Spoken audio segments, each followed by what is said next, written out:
Bonjour à tous, donc on se retrouve encore aujourd'hui pour quelques séances commentées avec Abantos et Caresse. Donc voilà, déjà je trouvais intéressant de reprendre mes séances en fait par le début, donc simplement par le moment où je viens les chercher en prairie. Et là il y a quelques petites choses qui sont, je trouve, assez intéressantes à noter.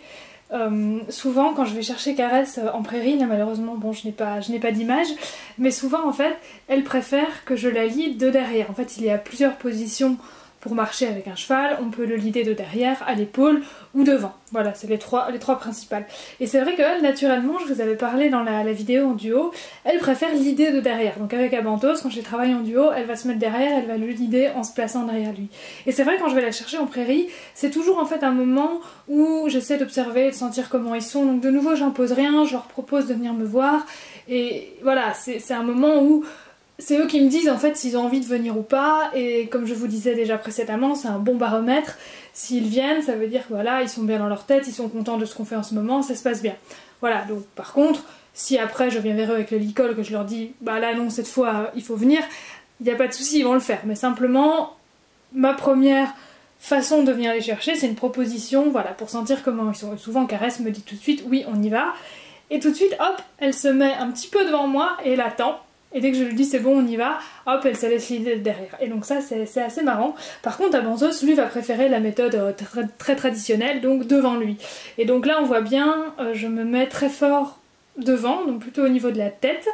Par contre c'est vrai que quand on travaille, que ce soit avec Abantos ou Caresse, dès que je cherche un peu plus des exercices où le cheval est un peu plus autonome, c'est-à-dire où je vais commencer à l'envoyer à distance, etc. Là par contre c'est en effet important d'utiliser la position à l'épaule pour pousser en fait le cheval en avant, alors que si on est, c'est vrai, au niveau de sa tête ou un petit peu plus devant, c'est un peu plus compliqué de l'envoyer à distance et d'avoir de l'autonomie. Et quand je vais comme ça les chercher aussi en prairie, je vous disais, je ressens un peu comment ils sont. Je parlerai pratiquement d'aura en fait un petit peu, de l'énergie qu'il dégage. C'est quelque chose pratiquement en fait d'impalpable et quelque chose pratiquement où il faudrait pratiquement fermer les yeux et se dire est-ce que je ressens une présence ou pas. Et je peux dire que Abantos, au tout début que je l'avais, il avait vraiment très peu d'énergie, une aura vraiment très petite. Et au fur et à mesure qu'il a commencé à prendre un peu confiance en lui, comme je vous expliquais au fur et à mesure des séances, je trouve que maintenant il a renforcé sa présence. Et c'est quelque chose que je ressens aussi quand je viens les chercher en prairie. Voilà, pareil au niveau de Caresse, elle a un petit peu plus d'aura naturellement, elle ressemble un petit peu plus à Domino à ce niveau-là, qui en avait énormément. Et elle par contre, je vais ressentir qu'elle va dégager un peu plus d'énergie quand elle va être vraiment très bien, très heureuse. Par exemple après une séance de shiatsu, là je vais la sentir beaucoup plus présente aussi.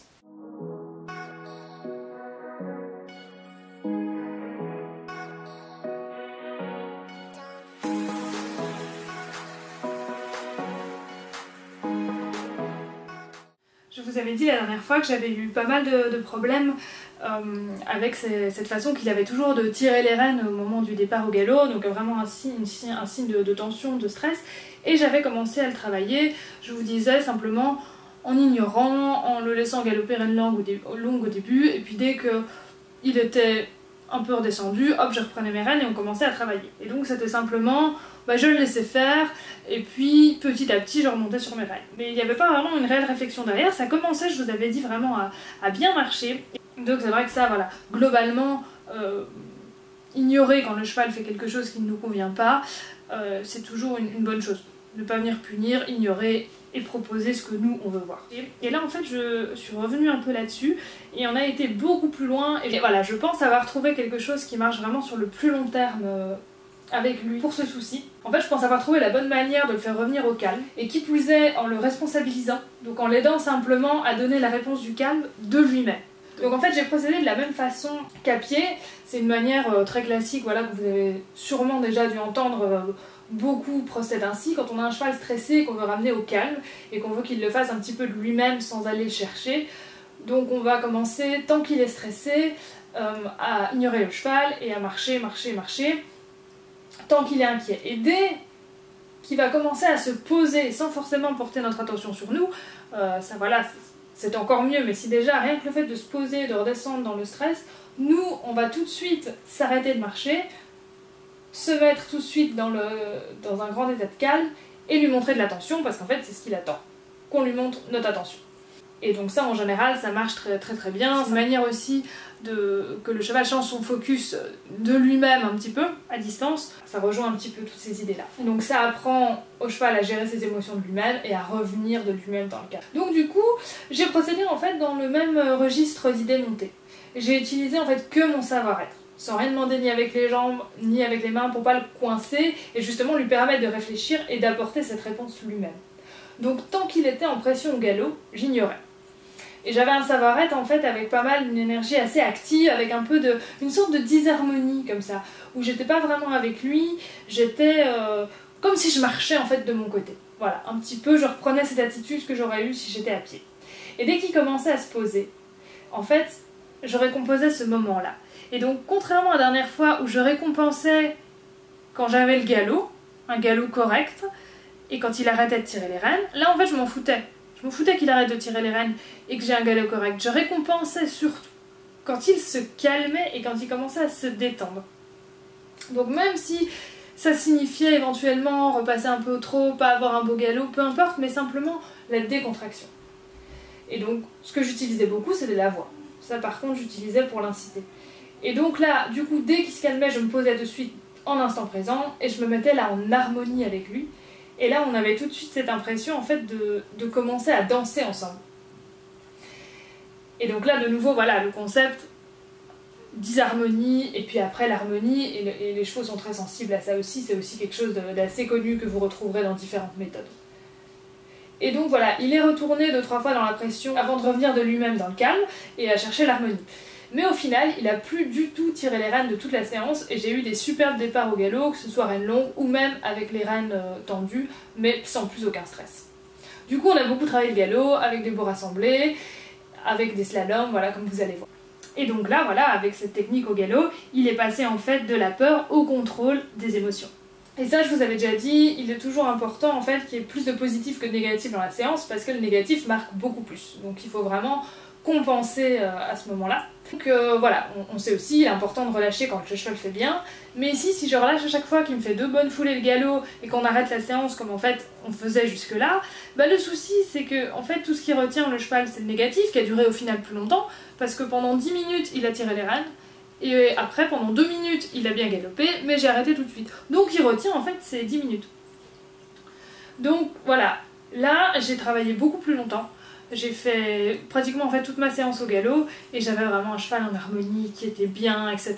Et je pouvais redemander des départs au galop après des pauses parce que justement c'était le positif qui commençait à se mettre par-dessus le négatif. Et de nouveau en fait on dit toujours les chevaux ne peuvent faire que des séances courtes, pas se concentrer longtemps, c'est pas vrai. Un cheval peut se concentrer très très longtemps, sauf en fait s'il passe dans le rouge, dans le stress, dans la pression.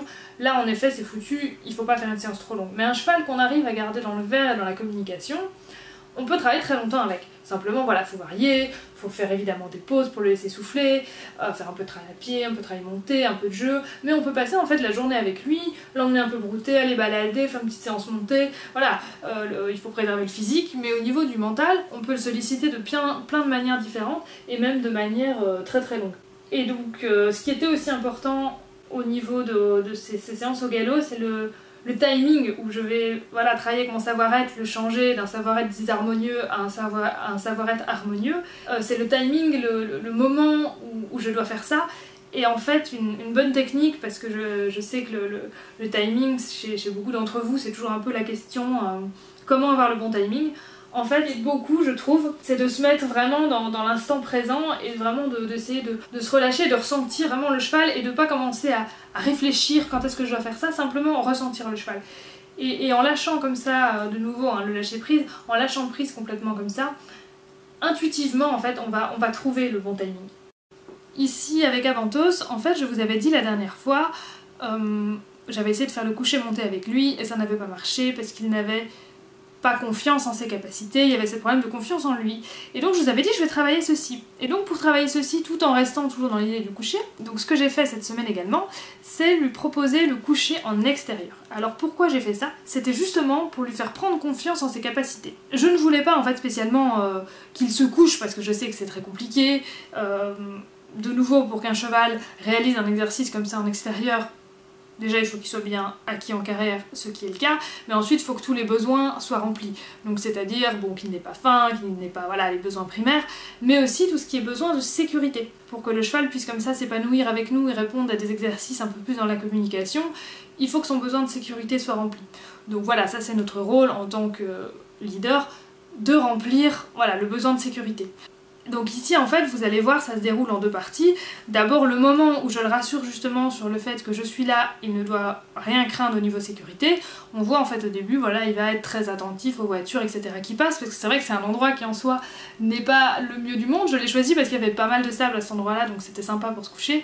Par contre c'est vrai qu'il y a une route qui est pas très passante non plus mais il y a une route qui n'est pas très loin donc ça peut être un peu anxiogène. Et donc on voit au début, il regarde les voitures etc. Après il ne regarde plus du tout parce qu'il a compris son besoin de sécurité est remplie, je suis là, ok, pas de souci.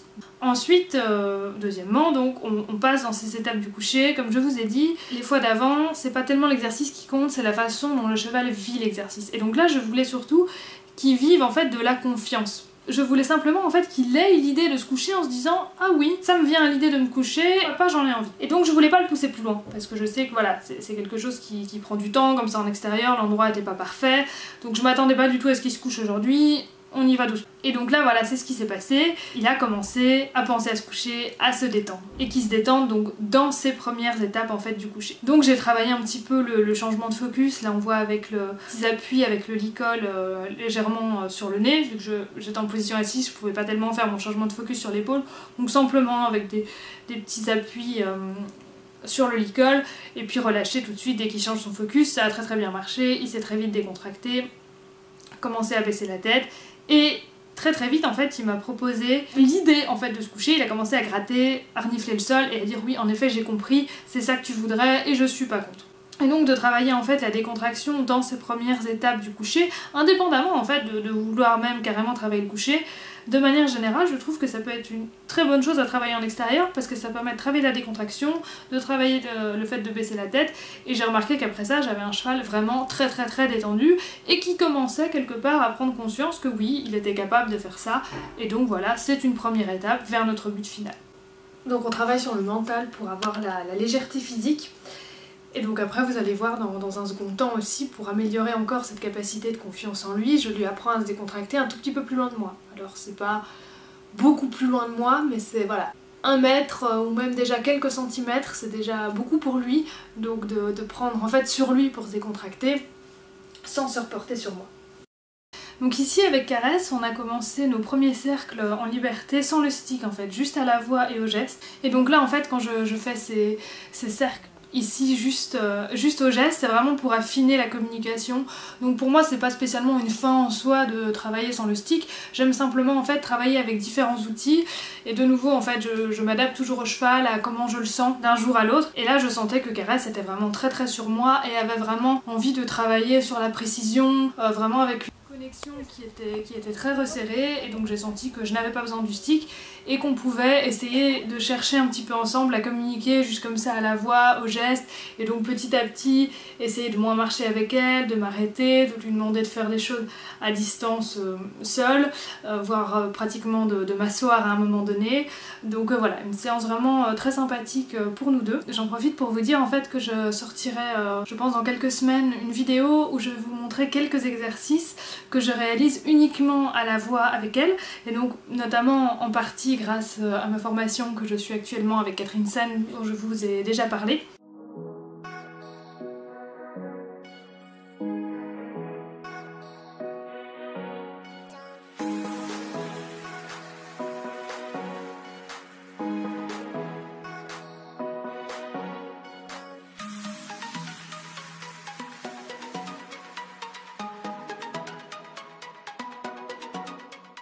Donc quand je vous parlais des exercices que je voulais vous montrer un petit peu en réalisation à la voix uniquement, Donc ça voilà, ça sera par exemple un type d'exercice que j'aimerais réaliser uniquement à la voix.